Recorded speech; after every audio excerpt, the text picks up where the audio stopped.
할렐루야. 우리 한국 사람들 이름 가운데에는요, 유독 착할 선자의 이름이 많이 들어갑니다. 아무래도 자녀가 착하게 살기를 바라는 마음에서 착할 선이라고 하는 한자를 많이 쓰는 것 같아요. 특별히 유교 사상의 영향을 받은 한국 문화에서 이 도덕적 가치를 더욱더 높게 여기기 때문에 그렇습니다. 이러한 영향 속에서 우리의 삶은 어떻습니까? 어느덧 착하게 사는 것, 도덕적으로 사는 것 굉장히 중요한 가치로 여기며 살고 있습니다. 그런데 요즘은요, 또 이와는 반대의 모습들도 있어요. 내가 착하게만 살면 손해본다라고 하는 생각이 만연하게 되어서 오히려 덜 착하게 사는 것이 미덕이 되는 그러한 세상이기도 합니다. 우리는 여기서 한 가지 질문을 할 필요가 있어요.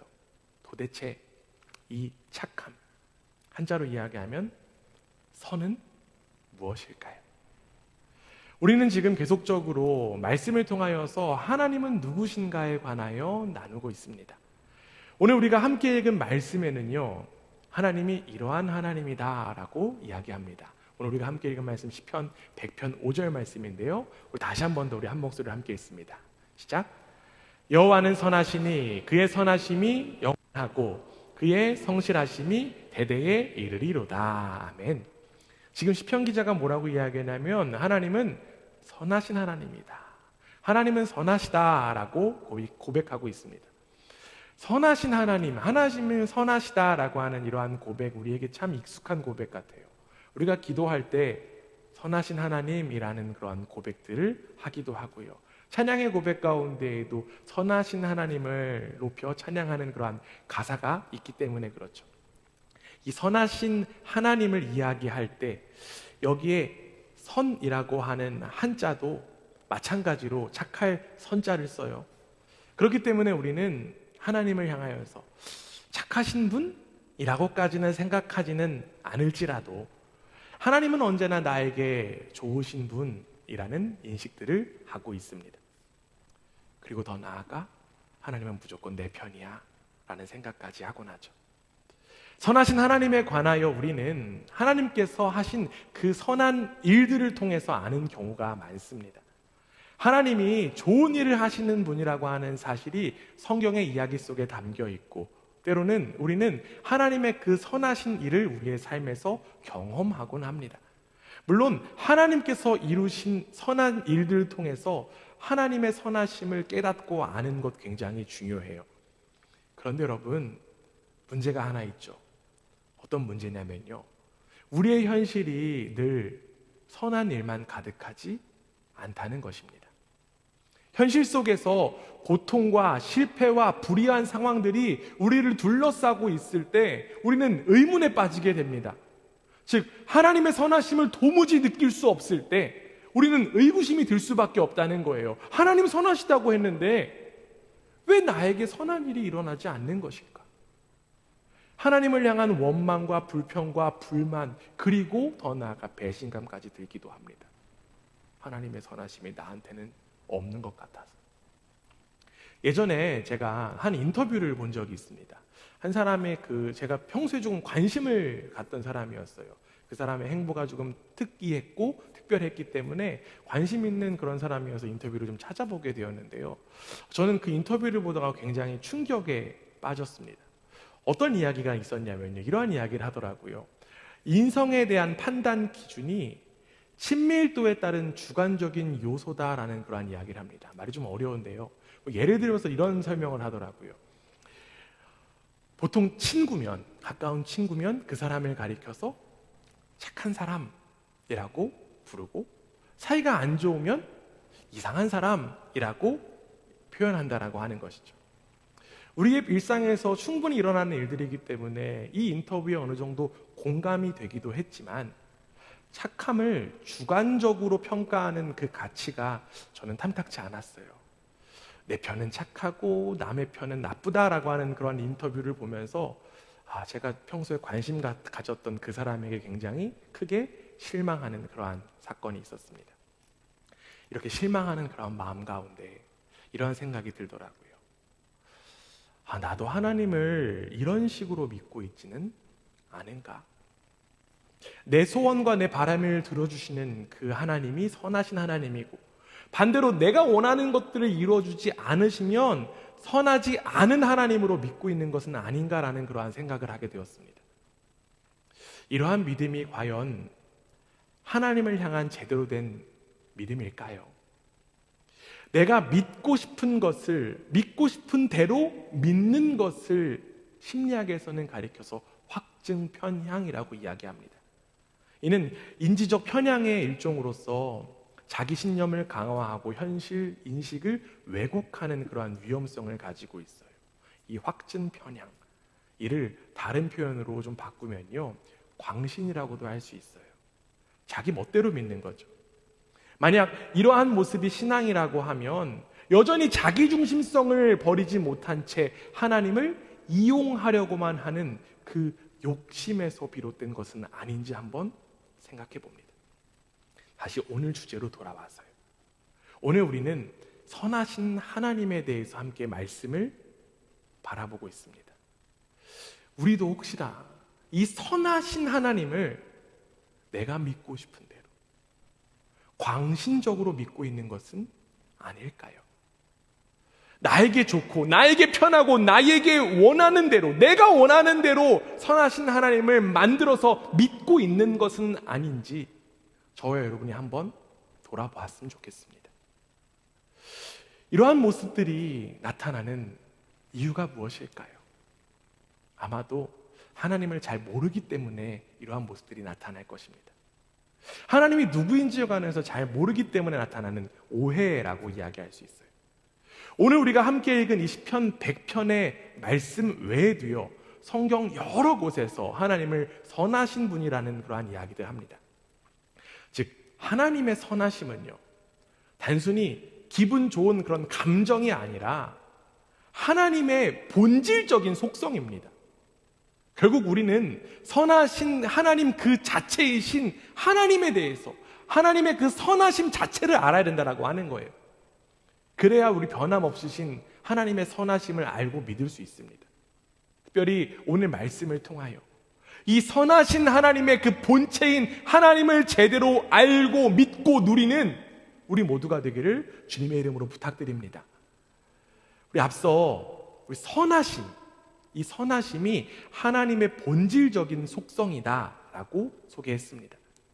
우리가 지난주에도 좀 살펴보았어요. 우리 지난주에 한번 복습해보면 지난주에 하나님의 본질적인 속성, 어떤 속성을 함께 이야기 나눴습니까? 그렇죠, 사랑이요. 하나님의 본질적인 속성, 사랑에 대한 이야기 나눴습니다. 사랑은 하나님이 아니고 하나님이 사랑이시다라는 말씀 나눴어요.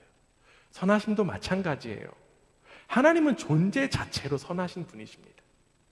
하나님이 무엇인가를 해서 선하신 것이 아니라 하나님은 그 자체가 바로 선함 그 자체예요.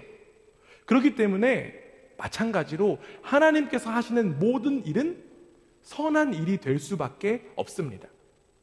여러분, 성경에 나와 있는 하나님께서 하신 일 가운데 가장 첫 번째 일이 무엇일까요? 바로 세상을 창조하신 거죠. 선하신 하나님이 만드신 세상은 어떨까요?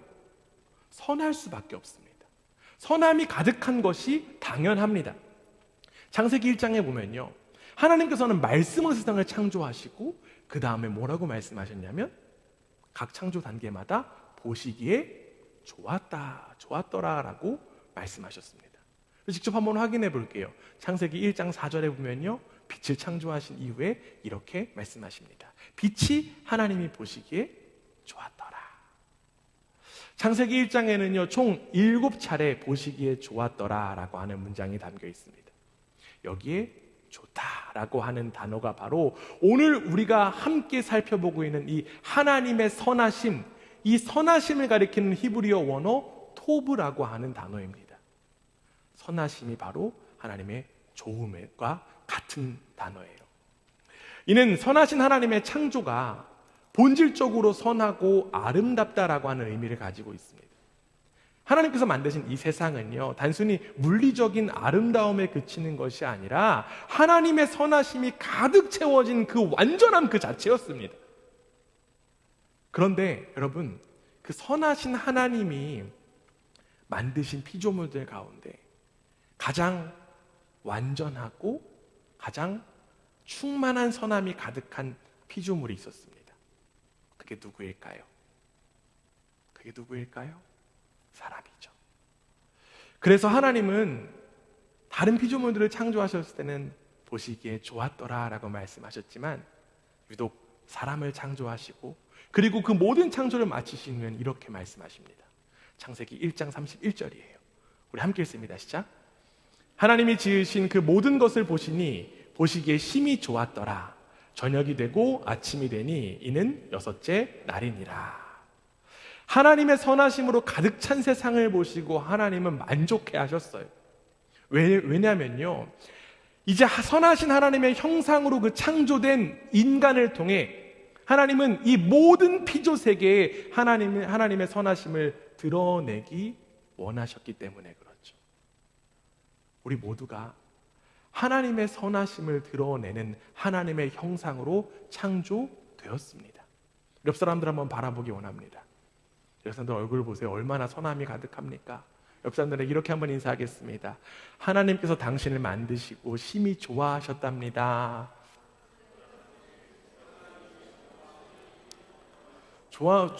비웃음이 되면 안 돼요. 네. 하나님께서 좋아하셨대요. 이렇게 하나님의 형상으로 지어진 인간은 선함의 정점에 있었어요. 그리고 그 선함의 정점에 있는 인간은 하나님의 선함으로 세상을 다스리도록 창조되었습니다. 그런데 우리는 여기서 한 가지 의문점을 하나 가질 수 있을 것 같아요.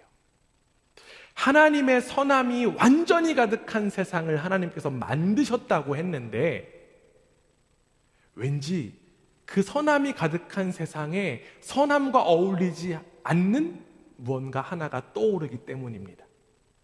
그것이 무엇일까요? 바로 선과 악을 알게 하는 나무죠. 선과 악을 알게 하는 나무가 하나님의 선함과는 좀 어울리지 않는 것 같은 그러한 느낌을 받을 수 있습니다. 만약에 그 나무가 없었다라고 하면 인간이 죄를 짓는 일도 없었을 텐데 이 선과 악을 알게 하는 나무는 하나님의 선하심과는 상관없는 정말 함정과도 같게 느껴집니다.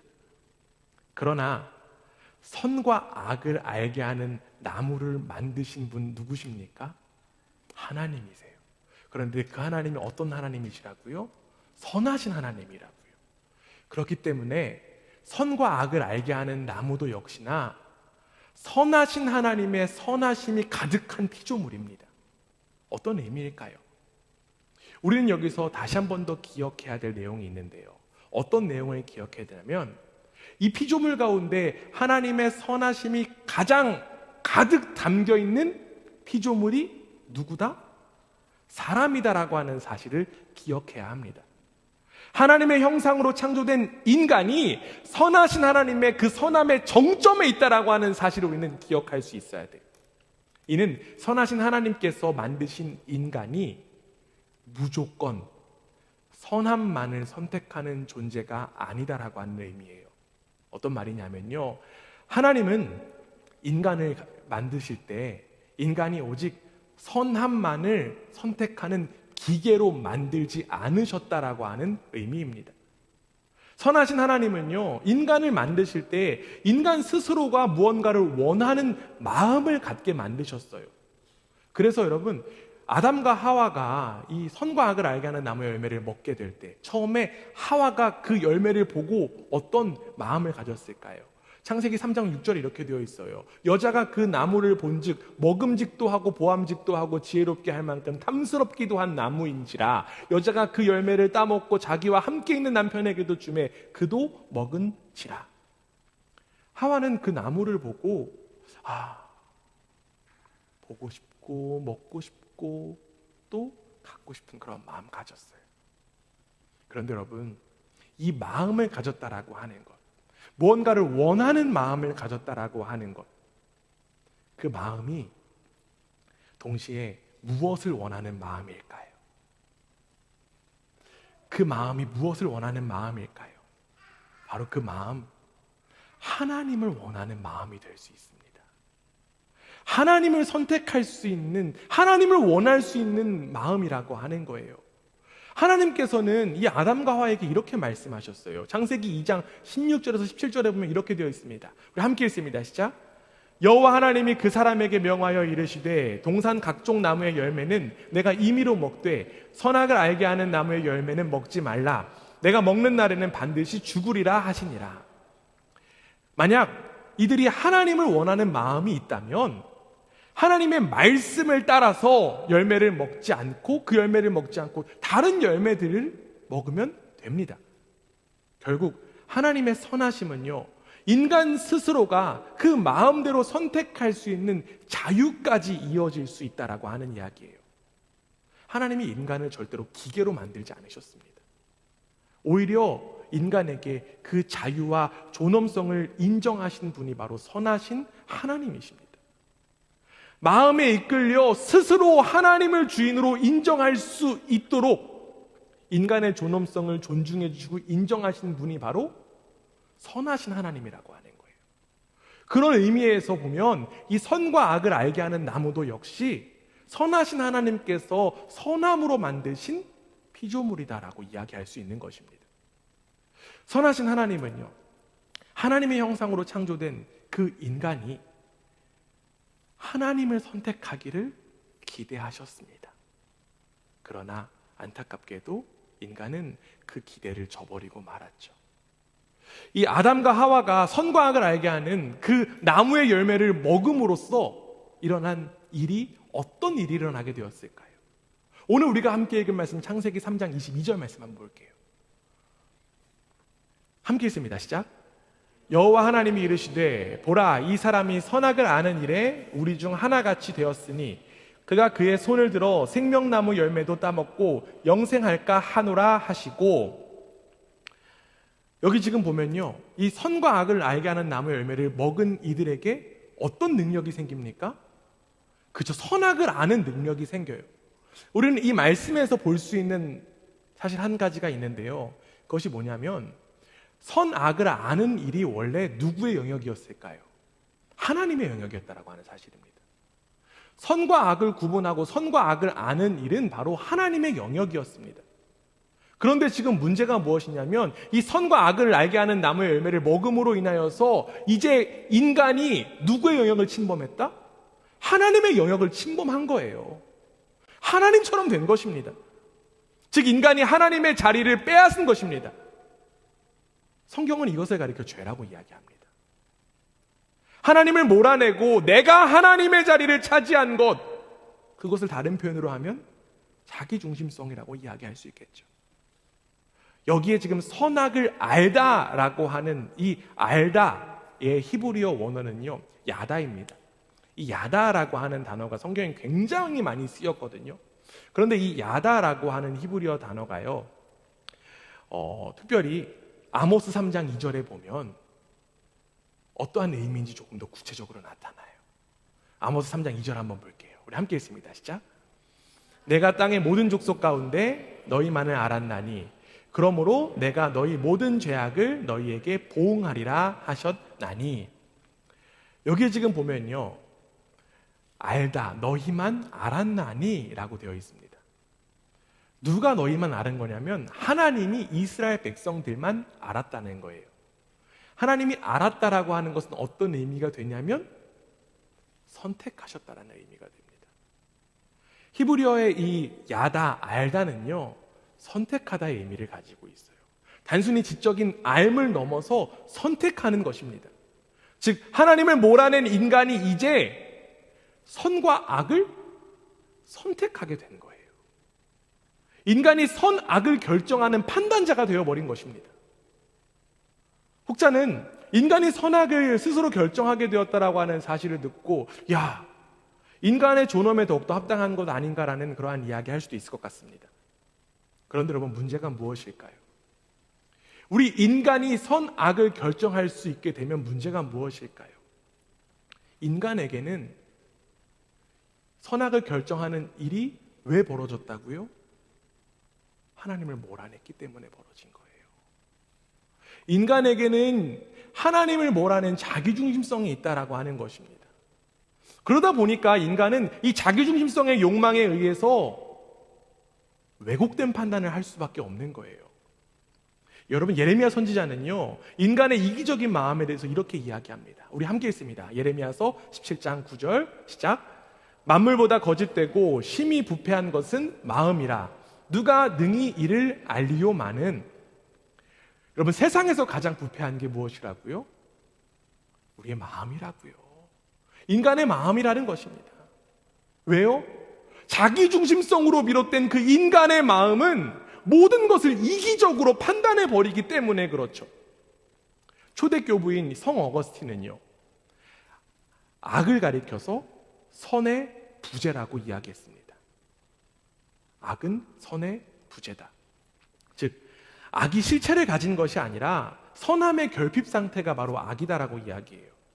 인간이 하나님을 떠나며 생겨난 이 선의 부재는 악으로 나타났고, 이로 인하여서 세상에는 선하신 하나님을 느낄 수 없는 고통과 불의가 만연하게 되었어요. 선과 악을 인간이 스스로 결정해버림으로 인하여서 나타난 대표적인 모습이 무엇일까요? 바로 이분법적인 사고입니다. 제가 앞서 소개한 것처럼 그 인터뷰 속의 그 이야기처럼 인간을 착한 사람과 나쁜 사람으로만 나눠요. 그런데 그 기준이 무엇입니까? 단지 나의 가까움, 나의 친함이라는 굉장히 주관적인 요소를 가지고 착한 사람, 나쁜 사람 나눕니다. 그뿐만이 아니죠. 우리가 깨어진 이 세상 가운데 우리는 세상도 이분법적으로 바라볼 때가 있습니다. 안타깝게도 우리 고국 대한민국에는 굉장히 아픈 역사적인 사건들이 있죠. 그 역사적 사건 가운데 대표적으로 우리 가운데 일제치하라고 하는 끔찍한 사건이 있습니다. 그러다 보니까 우리의 사고 가운데 어떤 인식들이 있을까요? 여러분, 어릴 적에 한 번쯤은 들어보셨을 것입니다. 일러라 일러라 일본 놈, 그 다음에 일본에 이런 거 다 있잖아요. 그렇죠? 역사를 온전히 사과하지 않은 일본에 대한 감정이 좋지 않을 수밖에 없지만, 문제는 여전히 일본 사람에게까지 악한 감정이 남아 있어요. 또한 대한민국의 역사 가운데 안타까운 건 무엇이 있습니까? 지금도 계속되고 있는 그 남과 북의 분단된 한반도 모습도 있잖아요. 여러분, 어릴 적부터 혹시 이거 들어보셨는지 모르겠습니다. 나는 공산당이 싫어요. 이렇게 외치면서 적에 대한 교육을 받아요. 물론 아직도 통일이 되지 않았고 전쟁의 위협이 있어서 늘 경계태세를 늦출 수가 없습니다. 그러나 안타까운 사실은요, 우리의 사고 안에, 우리의 인식 안에 자꾸만 적에 대한 인식이 생긴다라고 하는 것입니다. 그러다 보니까 사람을 보면서 또 세상을 보면서 내 편은 누구고 적은 누구인지를 자꾸 분별하는 일을 예민하게 반응하게 되는 거예요. 그런 안타까운 증상이 바로 우리 가운데 있다는 것입니다. 이는 비단 우리만 해당하는 이야기 아니에요. 이 선과 악이 혼재되어서 무엇이 선이고 무엇이 악인지도 모르는, 구분할 수 없는 이 세상에 우리는 단 한쪽 면만 보고 쉽게 판단하는 일들이 너무나도 많이 일어납니다.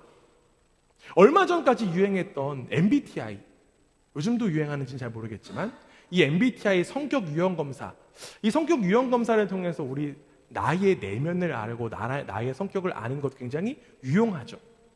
그런데 문제는요, 이 성격 유형 검사를 통해서 사람을 판단하는 일들이 벌어집니다. 요즘은요, 그 16가지가 아니라 단 2가지로 판단합니다. 주로 뭐라고 판단합니까? 그쵸, 너 T야? 사람을 그냥 사고형과 감정형으로만 나누는 것, 그것까지도 괜찮을 수 있는데, 문제는 다른 유형의 사람을 배척하는 일들이 만연해졌어요. 참고로 저는 T가 아니에요. 굳이 이런 말 할 필요도 없는데 괜히 T가 뭔가 드러내기 어려운 그런 분위기가 형성됐다라고 하는 거예요. 자꾸만 흑과 백으로 세상과 사람을 판단하는 모습들이 바로 우리가 선과 악을 선택하는 모습에서 비롯되었고, 그로 인하여 가장 큰 손해와 피해는 누가 느끼게 됩니까? 내가 느끼게 되는 거예요. 바로 우리가 감당하는 것입니다. 왜냐하면 자꾸만 적을 만드니까 어디에도 진정한 내 편은 없기 때문에 그렇죠. 결국 인간의 고질적인 외로움과 고립감도 바로 여기에서 비롯됩니다. 즉 하나님을 몰아낸 그 자기중심성의 안타까운 결과가 바로 우리의 현실이라고 하는 사실이에요.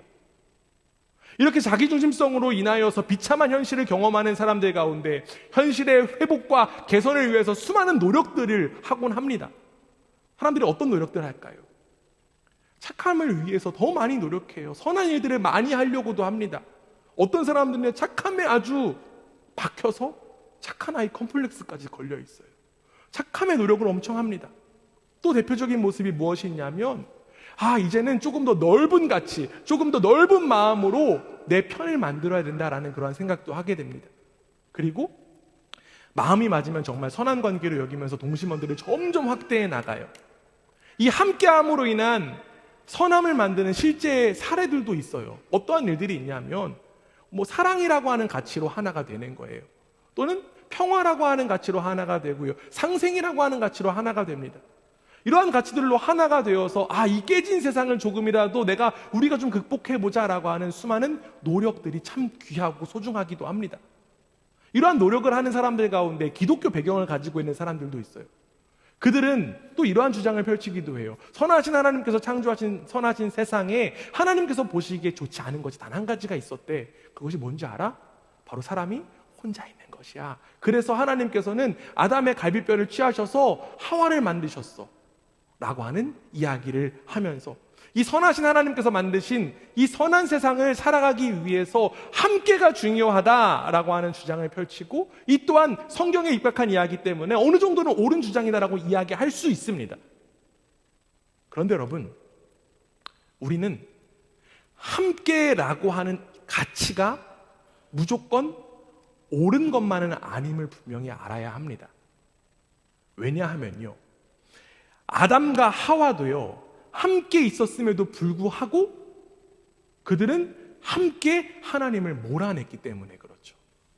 그들은 함께 있었지만 자기중심성이 더욱더 강화되어서 선과 악을 알게 하는 나무의 열매를 먹게 되었습니다. 이는 단지 함께라는 가치만을 주장하는 것이 얼마나 위험한지를 드러내는 일이죠. 그리고 이는 역사적으로도 우리가 충분히 알고 경험할 수 있습니다.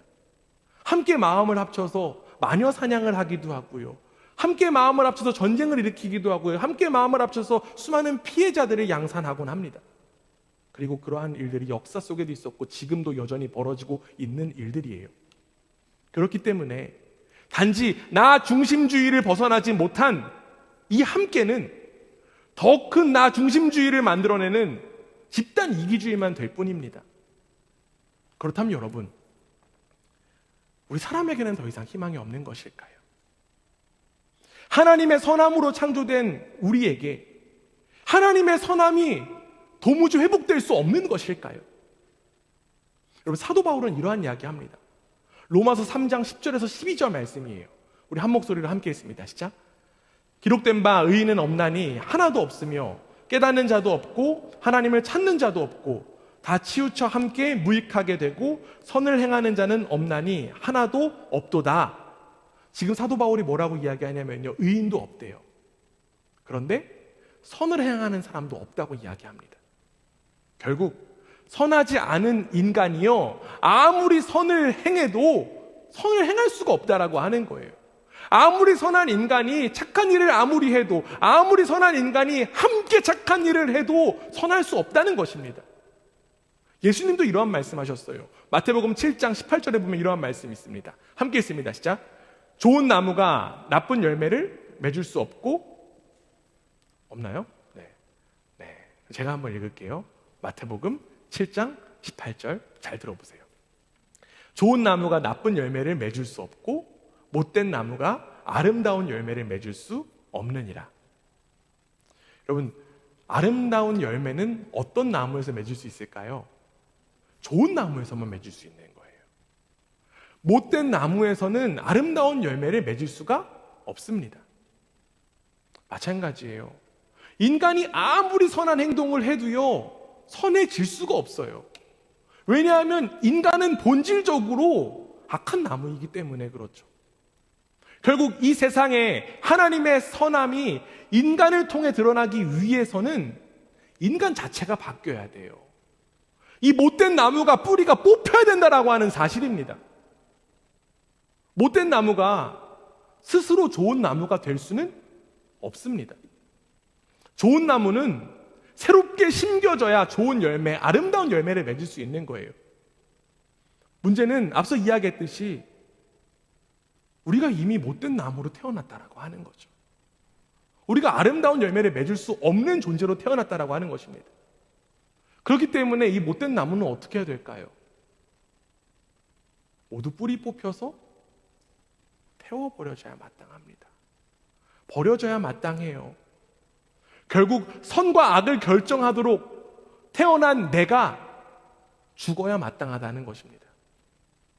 그런데 여러분, 이 세상을 다스리시는 분이 어떤 하나님이십니까? 선하신 하나님이세요. 선하신 하나님은요, 우리가 죽는 것 원치 않으셨어요. 우리가 불에 타워서 태워지는 것 원치 않으셨습니다. 왜냐하면 그분은 선하신 하나님이시기 때문에 그렇죠. 인간이 스스로 하나님을 쫓아내면서 선과 악을 결정하게 되었고, 그로 인하여서 죽음이라고 하는 결과를 맞으며 살아갈 수밖에 없지만, 선하신 하나님은 그 모습을 방관하실 수 없었습니다. 그렇기 때문에 우리에게 선한 목자를 허락하십니다. 요한복음 10장 11절 말씀이에요. 함께 있습니다. 시작. 나는 선한 목자라. 선한 목자는 양들을 위하여 목숨을 버리거니와. 선한 목자가 죽어 마땅한 양들을 대신해서 목숨을 버렸습니다. 선하신 하나님께서 허락하신 그 선한 목자가 누구입니까? 여러분, 누구입니까? 바로 예수 그리스도입니다. 그분은 바로 선하신 하나님의 아들 예수 그리스도예요. 눈이 어두워서 선과 악을 분별할 수 없는 양과 같은 우리가 죽어야 마땅함에도 불구하고 선하신 하나님은 선한 목자이신 예수 그리스도를 우리에게 허락하셔서 이제 우리가 선한 삶을, 선한 길을 걸어갈 수 있도록 열어주셨습니다. 선함이 없는 내가 죽어야 되는 그 자리에 선하신 목자가 대신 죽어서 이제는 우리가 선한 목자의 그 선함으로 새롭게 되었다라고 하는 거예요. 결국 우리는 선한 목자이신 예수님으로 인하여서 새롭게 태어난 존재가 되었습니다. 우리에게는 선함이 없었지만 선하신 예수님의 생명으로 인하여서 우리에게 선함이 허락된 것입니다. 바로 선하신 예수님으로 인하여 우리 안에 선이 회복된 줄 믿습니다. 선하신 하나님께서 우리에게 선함을 베푸셨기 때문에 우리는 선의 길을, 선함을 드러내며 살아갈 수 있는 거예요. 여러분, 제가 앞에 설교 시간에 설교 시작하면서 제 이름을 소개했잖아요. 베풀선. 이 의미를 생각하니까 제 이름이 되게 의미가 있더라고요. 착함을 베품으로써. 하나님이 우리에게 선함을 베푸셨기 때문에 나에게 선이 회복될 수 있었다. 이러한 맥락에서 생각해 보니까 제 이름이 정말 좋은 이름이더라고요. 맞죠? 네. 별로 인정하지 않으시는 것 같은데. 우리 사랑하는 교회 여러분, 여러분은 선한 목자이신 예수님의 죽으심과 부활하심으로 인하여 여러분은 한 사람 한 사람에게 선함이 회복되었다라고 하는 사실을 믿으십니까? 이제 중요한 것은 우리가 바로 그 사실을 믿는 거예요. 선하신 예수 그리스도가 나를 위하여 대신 죽으셨고 부활하셨기 때문에 나에게 선함이 회복되었다라고 하는 사실을 우리는 믿음으로 받아들여야 합니다. 나의 착함으로 인하여서 내 안에 선함이 회복된 것이 아니라 바로 선하신 하나님께서 허락하신 그 예수 그리스도의 선한 생명으로 인하여 내 안에 선함이 회복되었다라고 하는 사실을 믿음으로 이제 선한 길 걸어가는 우리 모두가 되기를 주님의 이름으로 축원합니다. 선하신 하나님은 가장 선하신 방법으로 우리에게 선함을 회복시켜 주셨어요. 그리고 이제는 더 이상 우리가 자기중심성에 빠져서 스스로 선과 악을 결정짓지 않도록 우리 가운데 허락해 주신 선물이 또한 있습니다. 그 선물이 무엇일까요? 그 선물은 바로 함께라는 공동체입니다. 제가 앞서 이야기한 함께와 지금 함께는 다릅니다. 무엇이 다를까요? 앞서 아담과 하와가 함께 선과 악을 알게 하는 나무의 열매를 먹은 그 함께는요, 자기중심성을 가진 함께입니다. 그러나 이제 하나님의 선하심을 드러내야 하는 그 함께는 달라요. 바로 자기중심성의 함께가 아니라 그리스도 예수 안에서의 함께이기 때문입니다. 사도 바울은 이러한 이야기예요. 에베소서 2장 10절 말씀입니다. 우리 함께 읽습니다. 시작.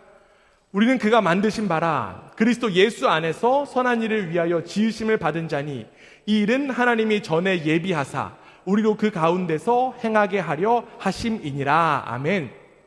지금 사도 바울이요, 우리가 하나님께서 만드신 하나님의 작품이라고 이야기합니다. 그런데 여러분, 우리가 어떻게 하나님의 작품이 되었는지에 대해서 설명하고 있어요. 우리가 어떻게 하나님의 작품이 되었습니까? 그리스도 예수 안에서예요. 우리는 그리스도 예수 안에서 하나님의 작품이 되었습니다. 그리고 그리스도 예수 안에 있을 때 우리 교회 공동체는 하나님의 선하심을 드러낼 수 있어요. 교회 공동체는 하나님의 선하심을 드러낼 수 있어야만 합니다. 내 마음대로 선하심 드러내는 거 아니에요. 내 방법대로 선하심 드러내는 건 아닙니다. 우리가 바로 그리스도 예수 안에 있을 때 선하심 드러낼 수 있는 거예요. 즉 우리는 그냥 함께가 아니라 그리스도 예수 안에서 함께인 줄 믿습니다.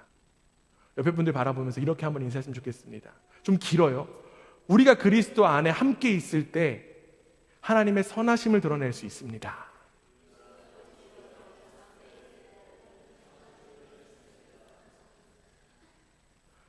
네, 다 보여요 하는 거. 네. 사랑하는 여러분, 좋은 교회는 어떤 교회일까요? 좋은 교회, 착한 사람이 많은 교회가 좋은 교회일까요? 나를 지지하고 내 편이 많은 교회가 좋은 교회일까요? 아니죠. 자기중심성을 벗어나 예수 그리스도 안에서 하나님의 선하심을 드러내는 교회가 좋은 교회인 줄 믿습니다. 저는 바로 우리 교회가 이러한 선한 교회로 부름받았다라고 믿습니다. 자기중심성과 이기심이 가득한 이 세상에 하나님의 선하심을 드러내는 교회, 어디 안에 있을 때 가능하다고요? 예수 그리스도 안에 있을 때만 가능합니다. 사도 바울은요, 로마서에서 또 이렇게 고백해요. 로마서 8장 28절입니다. 우리가 아주 익숙한 말씀인데요, 우리 함께 읽습니다. 시작. 우리가 알거니와 하나님을 사랑하는 자 곧 그의 뜻대로 부르심을 입은 자들에게는 모든 것이 합력하여 선을 이루느니라. 우리가 합력하여 선을 이룰 수 있다라고 지금 이야기합니다. 그런데 여기도 중요한 비결이 있죠. 하나님을 사랑하는 자들이 합력하여 선을 이루는 거예요. 나 자신을 사랑하는 사람들이 합력하는 것이 아니라 하나님을 사랑하는 사람들이 합력할 때 선을 이룰 수 있다라고 지금 바울은 이야기합니다. 여러분, 얼마 전의 일이에요. 우리 집에 2살짜리 시몬이가 있어요. 이제 제가 지난주에 비엔나를 다녀왔는데, 이제 시몬아 비엔나 가자라고 하니까 이제 누나 태우고 데리고 가자라고 했어요. 근데 시몬이 이런 이야기 하더라고요. 싫어. 아빠, 엄마, 시몬이만. 시몬이 몇 살이라고요? 2살이요. 이 2살 아이는 자기만 생각해요. 자기만 생각하는 것 우리의 본성입니다. 저 절대 그렇게 안 가르쳤거든요. 그래서 제가 시몬이한테 이런 이야기 했어요. 그럼 시몬이 두고 아빠, 엄마, 누나들만 간다? 그제서야 시몬이가 함께 이야기를 하더라고요. 이처럼 세상은요, 자기 자신만 바라봅니다. 각자 도생해요. 나 혼자 잘 사는 것도 힘든데 어떻게 함께 살 수 있느냐고 주장합니다.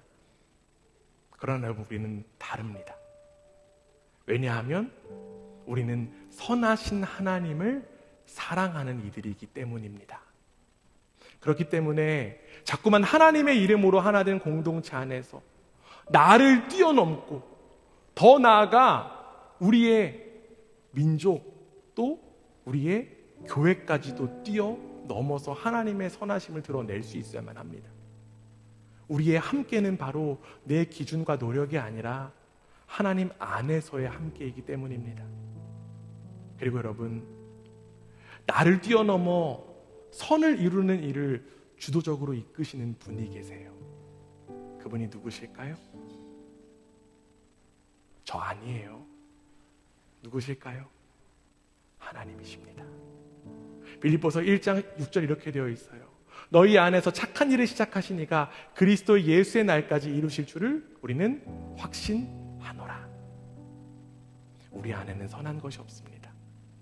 자꾸만 자기중심성을 가진 옛 죄인의 습성을 따르기 때문에 우리 가운데 선함이 없어요. 그러나 우리는 하나님의 선함을 드러낼 수 있습니다. 왜요? 바로 성령 하나님께서 그 일을 친히 이루시기 때문입니다. 주님이 다시 오시는 그날까지 선하신 하나님의 그 선함을 하나님께서 친히 우리를 통해서 드러내신다는 사실을 반드시 기억하고 성령에 이끌려서 선함의 열매를 가득 맺는 우리 모두가 되기를 주님의 이름으로 간절히 원합니다.